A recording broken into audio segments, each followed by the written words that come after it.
ఈ వీడియోలో మనం డ్రోన్ ఎలా ఫ్లై అవుతుందో, డ్రోన్ ఫ్లైట్ మెకానిజమ్స్ ఎలా వర్క్ అవుతుందో చూద్దాం.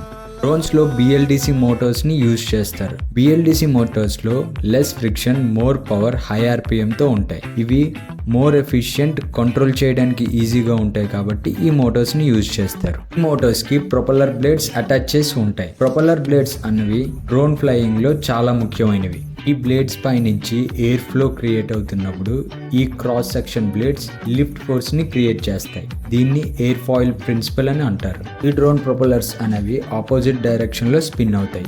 దీనివల్ల balance, lift and stability create అవుతుంది. ఇదంతా లోపల ఉన్న కంట్రోలర్స్తో కనెక్ట్ అయి ఉంటుంది. మోటార్ స్పీడ్, బ్లేడ్ స్పీడ్ ఎంత హైగా ఉంటే లిఫ్ట్ ఫోర్స్ కూడా అంతే హైగా ఉంటుంది.